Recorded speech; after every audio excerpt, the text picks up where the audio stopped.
الحمد لله الحمد لله وحده والصلاة والسلام على من لا نبي بعده أما بعد فأعوذ بالله من الشيطان الرجيم بسم الله الرحمن الرحيم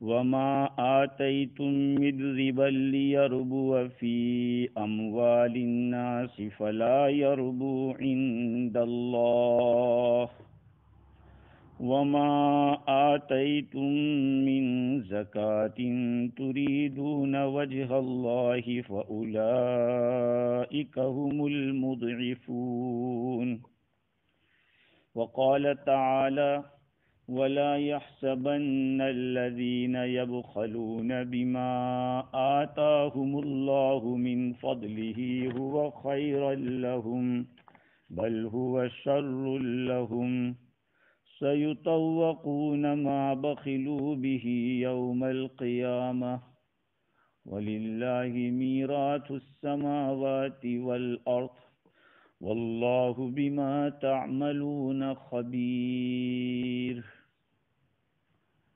صدق اللہ العظیم وعن حارثة بن وهب رضی اللہ عنہ قال سمعت النبی صلی اللہ علیہ وسلم یقول تصدقوا فإنه يأتي عليكم زمان يمشي الرجل بصدقته فلا يجد من يقبلها يقول الرجل لو جئت بها بالأمس لقبلتها فأما اليوم فلا حاجة لي بها رواه الإمام البخاری رحمہ اللہ۔ معزز سامعین، بزرگوں، پیارے بھائیوں اور سننے والی خواتین، مائیں اور بہنیں، چونکہ رمضان کا مقدس مہینہ چل رہا ہے اور اس مہینے کے اندر عامتاً لوگ اپنی زکوٰۃ نکالتے ہیں، چونکہ اس رمضان کے مہینے کی فضیلت میں یہ بات وارد ہوئی ہے کہ اس میں ایک فرض ادا کرنا 70 فرض ادا کرنے کے برابر ثواب رکھتا ہے، اور چونکہ انسان حریص اور لالچو ہے اور نیکی کے کام میں ہونا بھی چاہیے، اس لیے اکثر و بیشتر لوگ اپنی زکوٰۃ رمضان کے مہینے میں نکالتے ہیں۔ اس لیے مناسب یہی معلوم ہوتا ہے کہ زکوٰۃ کے متعلق کچھ باتیں گوش گزار کی جائیں تاکہ سب کو نفع ہو۔ اللہ تعالیٰ صحیح بات کہلوائے اور سننے والوں کے دلوں میں بھی اتارے اور کہنے والے کو بھی عمل کی توفیق دے۔ اسلام کے ارکان میں سے تیسرا رکن جس پر اسلام کی بنیاد رکھی گئی ہے وہ زکوٰۃ ہے۔ نماز ایک مالی، ایک جانی، جسمانی عبادت ہے، تو زکوٰۃ ایک مالی عبادت ہے۔ قرآن مجید کے اندر دونوں کو ساتھ ساتھ متعدد مرتبہ اللہ رب العزت نے بیان کیا ہے۔ لفظ زکوٰۃ عربی زبان کے اندر مختلف معنی میں استعمال ہوتا ہے۔ ایک معنی اس کے بڑھنے کے، گرو ہونے کے، زکا زرع کے معنی کھیتی بڑھی، پیداوار، پودا، کھیت بڑھ رہا ہے، اسے ہی زکل مالو، مال بڑھا۔ ایک معنی اس کے پاکی کے بھی آتے ہیں، تطہیر، جیسے کہ تزکیہ، اپنے دل کو پاک کرنے کو تزکیہ کہا جاتا ہے۔ حافظ ابن حجر عسقلانی رحمۃ اللہ علیہ نے فتح الباری کے اندر لکھا ہے کہ یہ دونوں معنی، چاہے پاکی کا معنی ہو یا بڑھنے کے معنی ہو، دونوں معنی شرعی ڈیفینیشن کے اندر بھی پائے جاتے ہیں۔ یعنی اسلامک لحاظ سے جس چیز کو زکوٰۃ کہتے ہیں اس کے اندر بڑھنے کا معنی بھی پایا جاتا ہے اور پاکی کا معنی بھی پایا جاتا ہے۔ چنانچہ علامہ عینی نے لکھا ہے کہ اصطلاح شرع کے اندر زکوٰۃ کہتے ہیں ایتاء جزء من النصاب الحولی الی فقیر غیر ہاشمی، وہ نصاب جس کے اوپر سال گزرتا ہے، ایسے نصاب میں سے ایک حصہ کسی فقیر کو جو کہ سید نہ ہو، ہاشمی نہ ہو، اس کو دے دینا، یہ زکوٰۃ ہے۔ چونکہ آپ صلی اللہ علیہ وسلم کے رشتہ دار کو، اہل بیت کو زکوٰۃ دینا جائز نہیں ہے، زکوٰۃ ادا نہیں ہوتی۔ لیکن میرے عزیزو، زکوٰۃ ادا نہیں ہوتی تو اس کے سوا اور بھی تو کوئی چیز ہمارے پاس ہے، اور بھی تو اموال اللہ تعالیٰ نے دیے ہیں، ان اموال میں سے ان کی خدمت کرنی چاہیے، تحفہ تحائف اور ہدیہ ہدایہ ان کی خدمت میں پیش کرنے چاہیے۔ چونکہ یہ زکوٰۃ مال کا میل ہوتا ہے، حضور اکرم صلی اللہ علیہ وسلم نے اپنے خاندان والوں کے لیے اس کے لینے کو حرام قرار دیا ہے۔ تو خیر، یہ زکوٰۃ کی ڈیفینیشن ہے کہ نصاب جو مال ہے آدمی کے پاس، اس میں سے ایک خاص حصہ کسی غریب آدمی کو دے دینا، لیکن وہ غریب اہل بیت سے اور ہاشمی نہیں ہونا چاہیے۔ اب اس زکوٰۃ کا اب دیکھیے، اس کے اندر پاکی کا معنی بھی ہے اور بڑھنے کا معنی بھی ہے، اس لحاظ سے کہ زکوٰۃ نکالنے سے بظاہر تو مال میں کچھ کمی لگتی ہے کہ کچھ کم ہو گیا۔ 10,000 میں سے اگر ایک آدمی نے زکوٰۃ نکال دی تو $250 اس کی جب زکوٰۃ نکلے گی تو یہ 250 کم تو ہوا ہے، لیکن قرآن کہتا ہے کہ یہ بڑھتا ہے، کہ تمہاری نظروں کے اندر کوانٹٹی کے اعتبار سے کم ہو رہا ہے، لیکن کوالٹی کے اعتبار سے یہ بڑھ چکا ہے، کیونکہ اللہ تعالیٰ کی حفاظت میں آ گیا اور زکوٰۃ نکالا ہوا مال پاک ہو جاتا ہے۔ تو پاکی کا معنی بھی ہے اور بڑھنے کا معنی قرآن مجید میں اللہ رب العزت نے سورہ روم کے اندر یہ آیت بیان فرمائی، وَمَا آتَيْتُم مِّن رِّبًا لِّيَرْبُوَ فِي أَمْوَالِ النَّاسِ فَلَا يَرْبُو عِندَ اللَّهِ،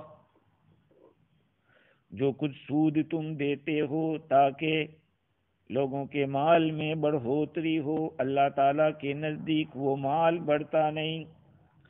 وَمَا آتَيْتُم مِّن زَكَاةٍ تُرِيدُونَ وَجْهَ اللَّهِ فَأُولَئِكَ هُمُ الْمُضْعِفُونَ، اور وہ زکوٰۃ جس کو تم دیتے ہو اللہ کی خوشنودی کو حاصل کرنے کے لیے، وہی لوگ اس کو دوچن کرنے والے ہیں، یعنی زکوٰۃ دینے والے اپنے مال کو بڑھانے والے ہیں۔ اللہ تعالیٰ کی سیکیورٹی میں وہ مال چلا جاتا ہے، اللہ کی حفاظت میں آ جاتا ہے، اور جس مال کی زکوٰۃ دی جاتی ہے اس مال سے اللہ تعالیٰ تھوڑے میں بھی زیادہ کام لیتا ہے۔ قرآن کہہ رہا ہے کہ بڑھاتا ہے اللہ، وہ تو قیامت کے دن پتہ چلے گا کہ کتنا بڑھا تھا، لیکن دیکھا گیا ہے، ایکسپیرینس اور تجربے کی بات ہے کہ جس مال کی زکوٰۃ دے دی جاتی ہے اس مال کے اندر برکت ہوتی ہے، اور جس مال کی زکوٰۃ نہیں دی جاتی اس مال میں کوئی خیر و برکت نہیں ہوتی۔ خیر، تو اس زکوٰۃ کے لیے کچھ رکن بھی ہے، کوئی سبب بھی ہے، کچھ شرط بھی ہے، اس کا کوئی حکم بھی ہے اور کوئی حکمت بھی ہے۔ علامہ عینی نے یہ سب باتیں مختصر الفاظ میں بیان فرمائی۔ زکوٰۃ کا رکن یہ ہے کہ اس کو اللہ کے لیے دیا جائے، خالص اللہ تعالیٰ کے لیے دیا جائے، اس کے اندر اخلاص ہو، اللہ کا حکم ہے اس کو پورا کرنے کے لیے دیا جائے.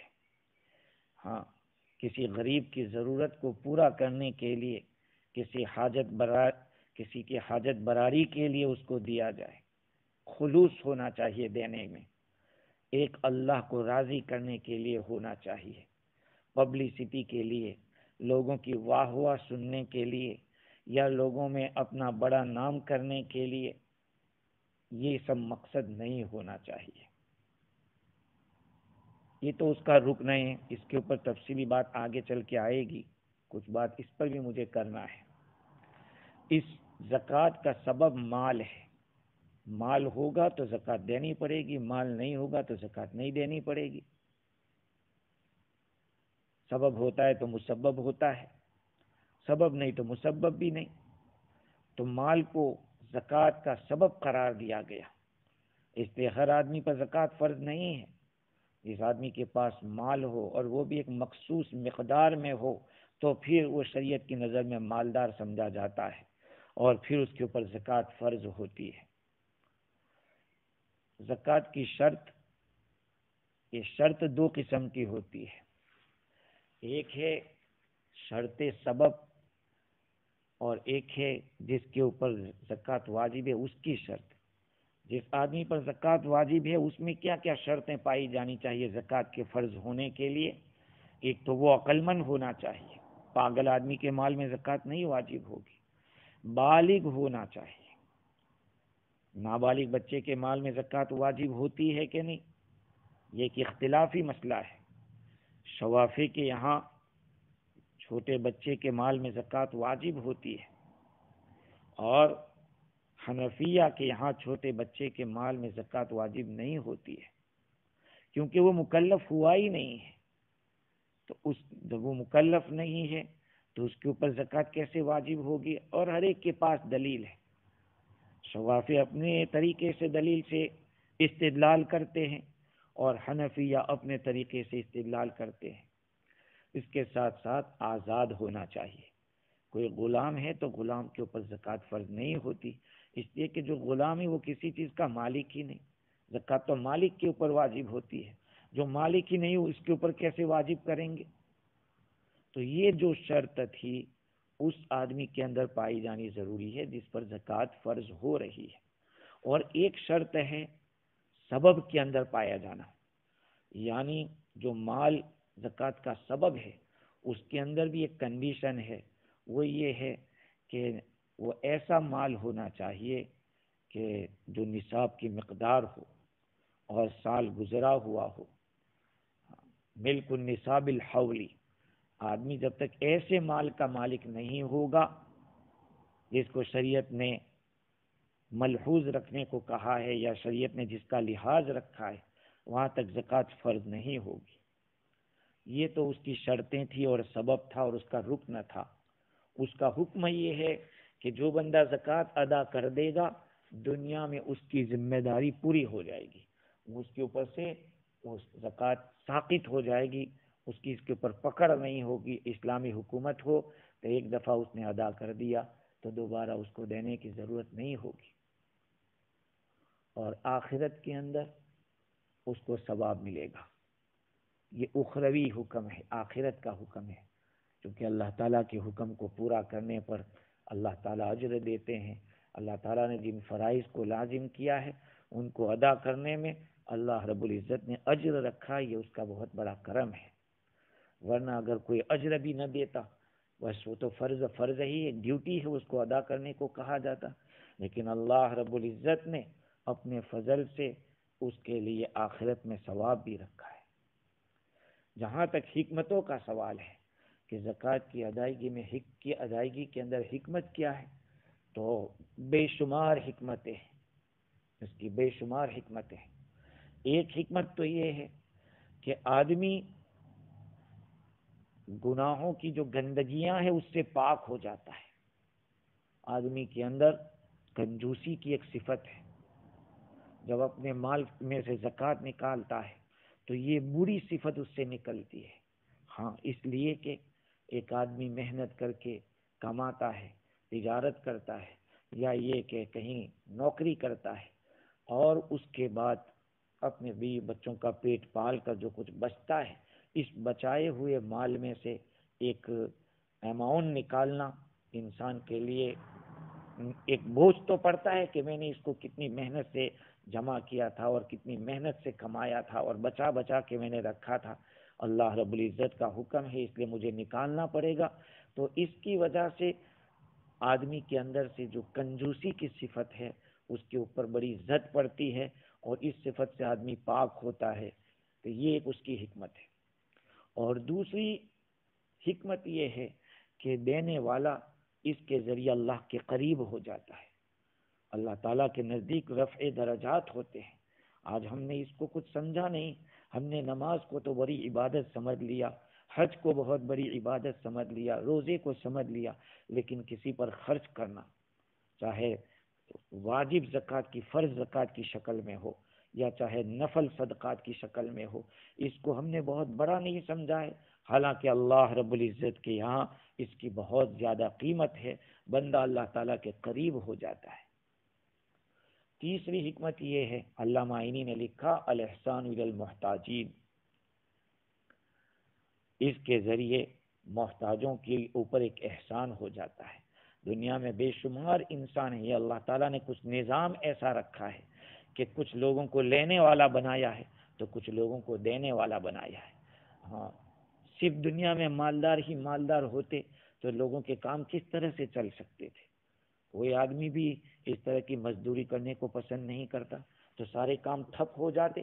اللہ رب العزت نے اس عالم کے نظام کو کچھ اسی طرح سے رکھا کہ ایک دوسرے کی ضرورت پڑتی رہتی ہے، اور اللہ تعالیٰ نے مالی اعتبار سے بھی لوگوں میں فرق مراتب رکھے۔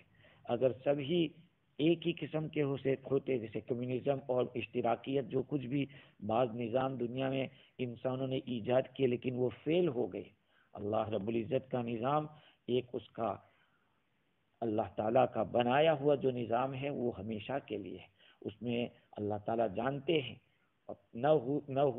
جو چیز نہیں ہوئی ہے اس کو بھی اللہ جانتے ہیں اور کیا ہونے والا ہے اس کو بھی اللہ تعالیٰ جانتے ہیں۔ اس لیے اللہ تعالیٰ نے دنیا کا کچھ نظام ایسا رکھا ہے، کچھ لوگوں کو غریب رکھا ہے تو کچھ لوگوں کو امیر رکھا ہے، اور ہر ایک کی اس کے اندر آزمائش ہے۔ اللہ تعالیٰ نے غریب کو بھی آزمایا کہ وہ اپنی غربت کے اندر اللہ کے بھول جاتا ہے، اللہ سے دور بھاگ جاتا ہے یا ایمان کو بیچ ڈالتا ہے، یہ دیکھا جاتا ہے۔ آج دنیا کے اندر بہت سارے لوگ مال و دولت کی خاطر کیا کیا نہیں کر رہے ہیں۔ ارے یہ آج جتنے بھی اسلام کے خلاف کھڑے ہوتے ہیں وہ اندر سے چور ہوتے ہیں، ان کو لالچ ہوتی ہے پیسوں کی اور کرسیوں کی لالچ ہوتی ہے، اس لالچ میں ایمان کو بھی بیچ دیتے ہیں اور ایمان کا بھی سودا کر ڈالتے ہیں۔ اللہ رب العزت نے غریب کو غریب اس لیے رکھا ہے کہ اللہ تعالیٰ کو پہچانے اور اللہ تعالیٰ کے قرب، اللہ کا قرب اس طریقے سے حاصل کرے۔ حدیث شریف میں ہے کہ يدخل الفقراء قبل الاغنیاء ب500 عام، غریب لوگ مالداروں سے 500 سال پہلے جنت میں جائیں گے۔ اب سوچئے، تو غریب کو غریب رکھا ہے، اس میں بھی اس کی حکمتیں ہیں۔ یہ ایک مسئلہ ہے، فقہ کی کتابوں میں لکھا ہے کہ غنی شاکر افضل ہے یا فقیر صابر افضل ہے، وہ مالدار جو شکر گزار ہے اس کا مقام بڑھا ہوا ہے یا وہ غریب جو صبر کے ساتھ پڑا ہوا ہے اس کا مقام بڑھا ہوا ہے۔ اس بارے میں علماء کا اختلاف ہے اور دونوں طرف علماء گئے ہیں، اس لیے کہ اللہ رب العزت نے انبیاء اور اولیاء و صلحاء کے اندر جیسے غریب گزرے ہیں ایسے امیر بھی گزرے ہیں، بادشاہ بھی گزرے ہیں، بڑے بڑے مالدار بھی گزرے ہیں۔ خیر، تو ایک حکمت اللہ تعالیٰ کی یہ ہے کہ محتاجوں کے اوپر احسان ہو، ایک حکمت یہ ہے کہ آزاد لوگوں کو غلام بنایا جائے۔ مطلب یہ ہے کہ الانسان عبد الاحسان، انسان احسان کا غلام ہوتا ہے۔ ہاں، جب کسی کے اوپر احسان کیا جاتا ہے تو پھر وہ اس کے احسان کے نیچے دب جاتا ہے۔ اللہ رب العزت نے یہ مقام رکھا ہے دینے والے کو کہ حدیث شریف میں آیا الید العلیٰ خیر من الید السفلی، اوپر والا ہاتھ نیچے والے ہاتھ سے بہتر ہے، دینے والا ہاتھ لینے والے ہاتھ سے افضل ہوتا ہے۔ تو یہ ساری حکمتیں ہیں۔ اللہ رب العزت نے ایک زکوٰۃ کو فرض کر کے حضرت انسان کے اوپر ایک بہت بڑا احسان کیا کہ وہ دنیا کا نظام بھی اچھی طرح سے چلتا رہے اور آخرت کا بھی چلتا رہے، آخرت کا بھی کامیابی کے ساتھ ہو، کہ مالدار کو اللہ تعالیٰ آخرت کے اندر یہ خرچ کرنے کی وجہ سے اونچے اونچے درجات ملے۔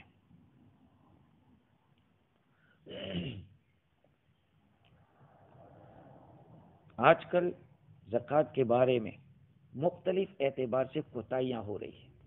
سب سے بڑی کوتاہی تو یہ ہے کہ آدمی پورا حساب کر کے نہیں نکالتا۔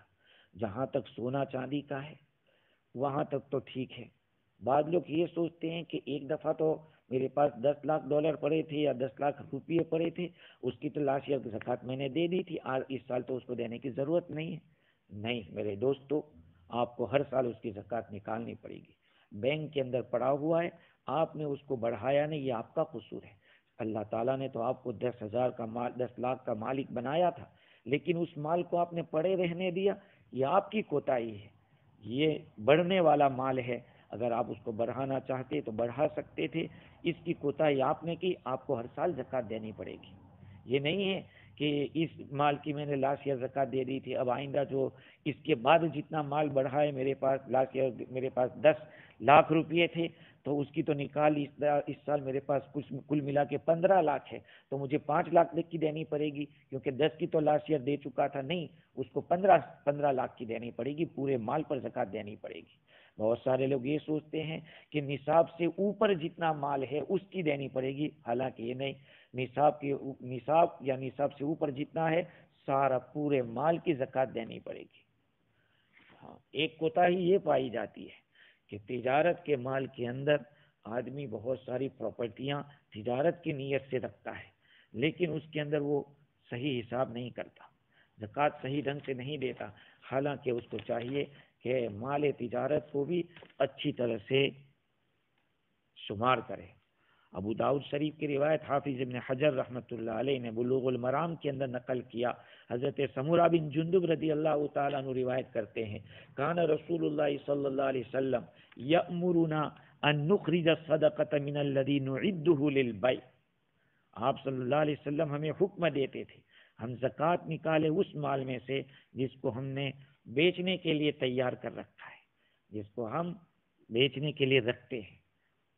تو جو آپ نے خریدا اور خریدنے کے وقت بیچنے کی نیت تھی، بس یہ مال تجارت بن گیا۔ ہاں، میراث میں کوئی چیز ملی ہے تو اس کو نیت سے کہ بھئی میں بیچ دوں گا، اس نیت سے زکوٰۃ واجب نہیں، اس کے اوپر واجب نہیں ہو جائے گی، جب تک بیچے گا نہیں اس پہ زکوٰۃ نہیں آئے گی۔ تو جو مال ہم خریدتے ہیں تجارت کی نیت سے، وہ مال تجارت بن جاتا ہے، اور مال تجارت کے اندر زکوٰۃ واجب ہوتی ہے، زکوٰۃ فرض ہوتی ہے۔ اور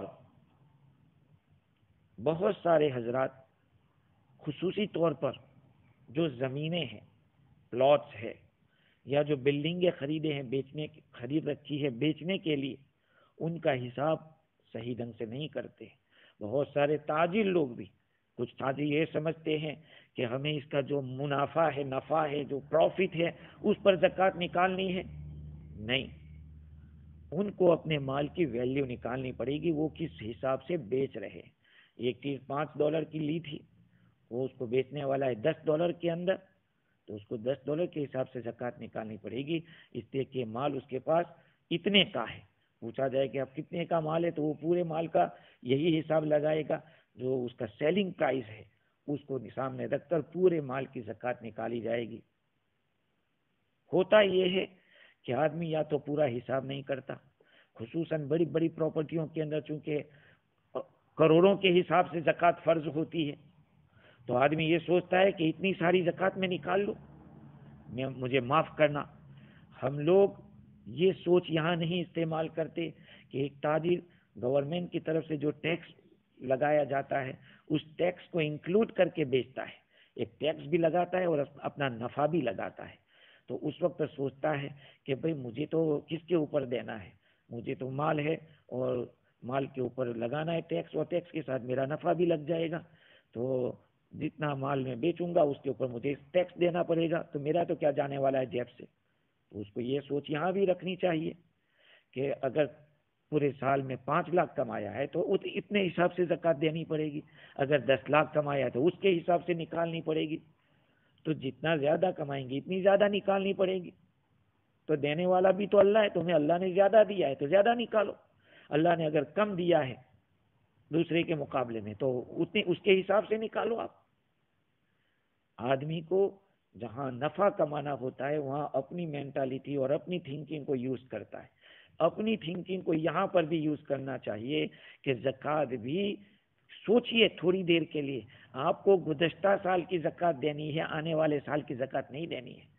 آپ فار ایگزامپل رمضان کی 1 تاریخ کو نصاب کے مالک ہوئے تھے تو اب آپ کو اس سال زکوٰۃ نہیں نکالنی ہے. آئندہ سال جب 1 رمضان آئے گی اس وقت آپ کے پاس کتنا بچا ہے, جتنا بچا ہے اس کا حساب کیجئے اور 1000 پہ 25 نکال لیجئے. اگر کسی کا صحیح قرضہ آپ کے اوپر ہے تو اس کو مائنس کر دیجئے. کسی سے قرضہ لیا ہوا ہے, اگر بینکوں کا قرضہ لیا ہوا ہے تو ایک قسط کو نکال لے جو قسط اس وقت دینی ضروری ہے, جس پر بینک والے آپ کی پکڑ دھکڑ کر سکتے ہیں. تو یہ ہے کہ اگر جتنے بھی تجارت پیشہ لوگ ہیں اپنی زکوٰۃ کو صحیح ڈھنگ سے نکالنے والے بن جاویں تو انشاءاللہ دنیا میں کوئی مسلمان غریب نہیں رہے گا. آج غربت کے جو اسباب ہیں, جہاں غریبوں میں اس کے اسباب پائے جاتے ہیں وہاں امیروں میں بھی پائے جاتے ہیں. امیروں نے یہ سمجھ رکھا ہے کہ ہم ان کے اوپر احسان کر رہے ہیں, کچھ تھوڑا کچھ دے دیا, سمجھ لیا کہ ہم نے زکوٰۃ نکال دی. حالانکہ پورا حساب کر کے زکوٰۃ نکالنی چاہیے, اور یہ سوچ کر کہ دنیا والے انشورنس کرا رہے ہیں, میں اپنی زکوٰۃ صحیح ڈھنگ سے نکال کر اس کا میں انشورنس کرا رہا ہوں. آج ہم لوگوں نے انگریزوں کی کہنے کے مطابق ان کے انشورنس پہ تو بھروسہ کیا ہے, لیکن خدائی انشورنس کو ہمیں بھروسہ نہیں ہے. اس لیے پورے صحیح طریقے سے زکوٰۃ نہیں نکالی جاتی, اور جس کا خمیازہ آج ہم بھگت رہے ہیں. آج دنیا کے اندر جو کچھ بھی ہے وہ اللہ تعالیٰ کے اور بندوں کے حقوق کو صحیح ڈھنگ سے ادا نہ کرنے کی وجہ سے. اگر ہر مسلمان یہ نیت کر لے کہ مجھے اس کا صحیح ڈھنگ سے صدقہ نکالنا ہے, اس کی زکوٰۃ نکالنی ہے. اور میرے بھائیوں, یقیناً آج کا جو دور چل رہا ہے یہ دور ہے زکوٰۃ صحیح ڈھنگ سے نکالنے کا, صدقات کے نکالنے کا. ورنہ پھر وہ وقت ضرور آئے گا کہ پھر آپ نکالنے جاؤ گے کوئی لینے والا نہیں ہوگا. بخاری شریف کی 2 روایتیں, ایک حضرت حارثہ بن وہب رضی اللہ عنہ کی, ایک حضرت ابو ہریرہ رضی اللہ تعالیٰ عنہ کی ہے, جس کو میں آپ کے سامنے پیش کرتا ہوں. حضور اکرم صلی اللہ علیہ وسلم کو فرماتے ہوئے حارثہ بن وہب رضی اللہ عنہ نے سنا کہ آپ نے فرمایا تصدقوا, صدقہ نکالو, زکوٰۃ نکالو. فإنه یأتی علیکم زمان, اس لیے کہ تمہارے اوپر ایک ایسا زمانہ آئے گا, یمشی الرجل بصدقتہ, آدمی اپنا صدقہ لے کر چلے گا, اپنی زکوٰۃ لے کر چلے گا, فلا یجد من یقبلها, تو وہ کسی ایسے آدمی کو نہیں پائے گا جو اس کے صدقہ و زکوٰۃ کو قبول کر لے. آدمی ملے گا, اس کو کہے گا کہ بھئی یہ میری زکوٰۃ ہے, لے لو, میرا صدقہ ہے, لے لو. یقول الرجل, تو وہ سامنے والا کہے گا لو جئت بها بالامس لقبلتها, ارے کل لے کر آیا ہوتا تو میں اس کو قبول کر لیتا. فاما اليوم فلا حاجت لی بها, ارے آج تو مجھے اس کی کوئی ضرورت نہیں ہے, آج مجھے ضرورت نہیں, جاؤ کسی اور کو دو. حضرت ابو ہریرہ رضی اللہ تعالیٰ عنہ روایت کرتے ہیں, نبی اکرم صلی اللہ علیہ وسلم نے ارشاد فرمایا لا تقوم الساعة حتى يكثر فيكم المال, قیامت قائم نہیں ہوگی یہاں تک کہ تمہارے اندر مال بہت بڑھ جائے گا. فیفیض, بہہ پڑے گا, اتنا مال ہوگا کہ بہہ پڑے گا. حتی یہم رب المال من یقبل صدقتہ, علامہ عینی نے لکھا کہ یہ رب المال مفعول بہ ہے اور من یقبل صدقتہ یہ فاعل ہے. یہاں تک کہ اس آدمی کو, مال والے کو یہ فکر لاحق ہوگا کہ کون آدمی اس کے صدقے کو قبول کر لے.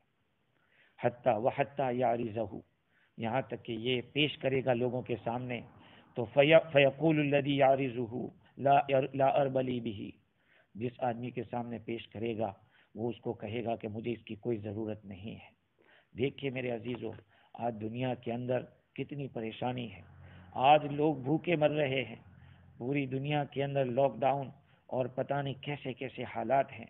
اور بہت سے ملکوں میں تو گورنمنٹوں کو بھی فکر ہے, بعض ملکوں میں تو کوئی گورنمنٹ کو بھی فکر نہیں ہے. ایک انسانیت کے ناطے ہم سب کی ذمہ داری ہے کہ ہم مسلمان خصوصی طور پر مسلمانوں کا خیال کرے اور غیروں کا بھی خیال کرے میرے بھائیوں. اس میں کوئی شک نہیں کہ زکوٰۃ غیر مسلم کو دینے سے ادا نہیں ہوتی ہے، لیکن علماء کرام نے کچھ ایسے وینٹیلیشن رکھے ہیں، ایسے راستے رکھے ہیں اس علاقے کے جہاں پہ غیر مسلم رہتے ہیں، وہاں کے کسی مسلمان کو آپ یہ سمجھائیں کہ تیرے علاقے کے اندر اس طرح کے حالات ہیں، ہم ان کو زکوٰۃ تو دے نہیں سکتے، یہ زکوٰۃ ہم آپ کو دے رہے ہیں، آپ اپنی خوشی سے چاہیں تو اپنے پڑوسیوں کو جو غیر مسلم ہے آپ ان کو ہدیہ کر دیں، یا آپ اپنی طرف سے صدقے کی نیت سے دے دیں تو آپ کے لیے ہوگا، آپ کو اس کا ثواب ملے گا. تو غیروں کی بھی مدد اس طرح سے ہو سکتی ہے. ہاں، یہ ہے غمخواری کرنے کا زمانہ، آج ہے ہمدردی کا زمانہ. آج دنیا پریشان ہے. اگر آپ کی زکوٰۃ ختم ہو گئی ہے تو صحابہ کرام پہ قربان جائیں، انہوں نے اس باب کو بھی نہیں چھوڑا. حضور اکرم صلی اللہ علیہ وسلم سے اس بارے میں بھی پوچھ لیا. چنانچہ بلوغ المرام کے اندر ایک روایت حضرت علی رضی اللہ تعالیٰ عنہ کی ہے.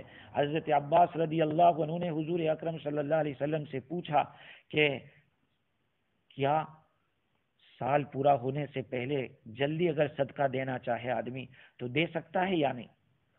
سأل النبی صلی اللہ علیہ ان العباس سأل النبی صلی اللہ علیہ وسلم، حضرت عباس رضی اللہ عنہ نے حضور صلی اللہ علیہ وسلم سے پوچھا فی تعجیل صدقتی قبل ان تحل، اپنا صدقہ اپنی زکوٰۃ جلدی نکالنے کے بارے میں پوچھی سال پورا ہونے سے پہلے.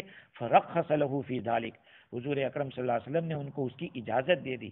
اس روایت کو امام ترمذی اور امام حاکم نے نقل کیا ہے، جس کو حافظ ابن حجر رحمۃ اللہ علیہ نے بلوغ المرام کے اندر نقل کیا. دیکھیے اس روایت کے اندر آدمی اپنی پیش کی زکوٰۃ دے سکتا ہے. ارے ان حالات میں اگر آپ پیش کی زکوٰۃ نہیں دیں گے تو کب دیں گے؟ جبکہ لوگوں کورونا وائرس کی مہاماری کے اندر جاں بحق ہو رہے ہیں. آج پوری دنیا کے اندر خصوصاً ابھی ہندوستان کے اندر وینٹیلیٹر کی ضرورت پڑ رہی ہے، اور آپ انتظار کریں گے کہ میرا سال پورا ہوگا تو نکالوں گا.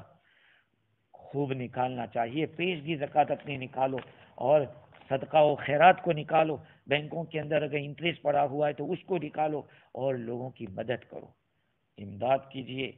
اپنوں کی بھی کیجیے، غیروں کی بھی کرنے کے جو طریقے ہیں مفتیان کرام سے اس کے بارے میں مسئلہ پوچھیں اور راستے نکالیں. مفتیوں کو بھی چاہیے کہ جہاں جہاں گنجائش ہے وہ گنجائش کو امت کو بتانا چاہیے.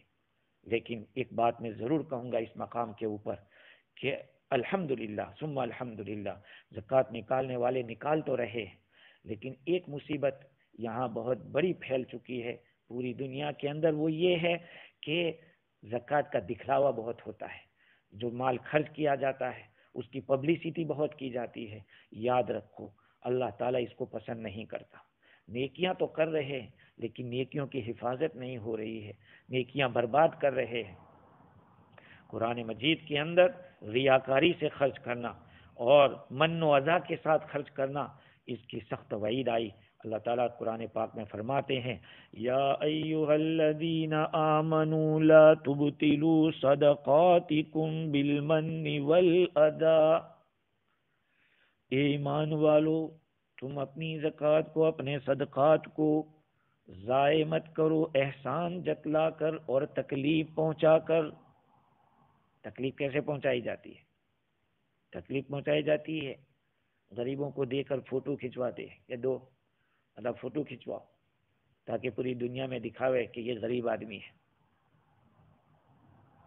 اس غریب کے رشتہ دار دیکھیں گے، لوگوں کے سامنے اس کی رسوائی کریں گے، فوٹو کھنچوا کر اس کی بکلیٹ چھاپیں گے، ہم نے اتنوں کو زکوٰۃ دی تھی، ہم نے اتنوں پر خرچ کیا تھا. تو یہ دکھلاوا نہیں ہے تو اور کیا ہے؟ یہ ایذا نہیں ہے تو کیا ہے؟ یہ ایذا کا طریقہ تو یہ ہے کہ احسان دے کر اس کو کہے ہم نے فلاں سال آپ کو زکوٰۃ دی تھی، آپ اتنا کام نہیں کرتے ہمارا. تو احسان نہیں، آپ نہیں احسان نہیں کر رہے ہیں، کسی کو زکوٰۃ دے رہے ہیں تو آپ زکوٰۃ دے کر اللہ کا فریضہ پورا کر رہے ہیں. شکر ادا کرو اس آدمی کا جو تمہاری زکوٰۃ لے رہا ہے. کیوں؟ اس لیے کہ وہ وقت آئے گا کہ کوئی قبول کرنے والا نہیں ہوگا، تمہارے فریضہ کی ادائیگی کا وہ ذریعہ بن رہا ہے. اسی لیے حسنین رضی اللہ عنہما میں سے کسی ایک کے بارے میں رضی اللہ عنہ کے بارے میں یہ بات آئی ہے کہ جب ان کے پاس کوئی صدقہ وصول کرنے یا مانگنے کے لیے جاتا تو آپ اس کو ویلکم کرتے تھے، آ جا بھائی آ جا، ویلکم، مرحبا مرحبا، اس کا استقبال کرتے تھے اور اس کو اکرام کے ساتھ دیتے تھے۔ آج تو یہ موبائل اور اسی طرح سے تصویر کشی کی برائی نے اتنا زیادہ رواج پکڑ لیا کہ لوگ اپنی عبادتوں کے اندر بھی اس سے گریز نہیں کر رہے۔ کسی کو موقع نہیں ملتا تو ملتا ہے کس کے لیے؟ افطاری کا مذاق اڑانے کے لیے۔ ایک طرف کوئی اذان دے رہا ہے اور یہ افطار کر رہا ہے، اور پھر وہ اذان نہیں ہوتی تو پھر یہ ہنسی کا ایک ذریعہ بنا رہے۔ میرے عزیزو یاد رکھو، خدا کی قسم اللہ تعالیٰ کی بہت سخت پکڑ آئے گی۔ پہلی فرصت میں یہ تصویر کشی کو بند کرنا چاہیے، اور اس کے ساتھ ساتھ یہ جو واٹس ایپ اور اس کے ذریعے ایک دوسرے کو آپلے کر رہے ہیں، جو غیر شرعی طریقے جو تصویریں ہوتی ہے اور اسی طرح سے جھوٹ ہوتا ہے، ان سب چیزوں کو بھیجنا بند کرنا چاہیے۔ خیر، اللہ تعالیٰ فرماتے کہ ایمان والو، تم اپنے صدقات کو بیکار مت کرو، احسان جتلا کر اور تکلیف پہنچا کر۔ کالذی ينفق مالہ رئاء الناس ولا یؤمن باللہ والیوم الآخر، اس آدمی کی طرح جو لوگوں کو دکھانے کے لیے خرچ کرتا ہے، کہتے ہیں یہ فلاں فاؤنڈیشن کی طرف سے، یہ فلانے ٹرسٹ کی طرف سے ہے، یہ فلانے کمپنی کی طرف سے ہے، یہ فلانی جماعت کی طرف سے۔ ارے سب کو کیوں سنا رہا ہے؟ تو خدا سے کہہ دے کہ میں دے رہا ہوں۔ پوری دنیا کو سنا کے کیا ملے گا؟ اپنی شہرت کرنا چاہتے کہ بہت خرچ کر رہا ہے، لوگوں کو دکھلا رہے۔ اللہ تعالی حفاظت فرمائے۔ ہاں، ہم کسی کی نیت پر حملہ نہیں کرتے، لیکن ایک بات ہو رہی ہے کہ جن لوگوں کو دیا جا رہا ہے ان کو تکلیف ہو رہی ہے۔ ان کو پوچھو کہ ہم آپ کی تصویر لیتے تو آپ کو اچھا لگتا ہے؟ ان کے رشتہ دار کو پوچھو کہ تمہارے رشتہ دار کی تصویر ہم نے دکھائی تو اچھی لگی آپ کو؟ اور یہ ایک سلسلہ چل رہا ہے، جو بھی کھڑا ہوتا ہے خرچ کرنے کے لیے۔ دنیا میں ایسے بھی ہے کہ بعض تو ایسے ہیں جن کی کمائی حرام کی ہے، لیکن وہ اس طرح خرچ کرتے ہیں کہ پتہ نہیں چلتا ہے۔ اور دنیا کے اندر سعودی ہے، وہاں بھی بڑے بڑے امیر لوگ اپنا خرچ کرتے ہیں، پتہ بھی نہیں چلتا کہ یہ کون ہے۔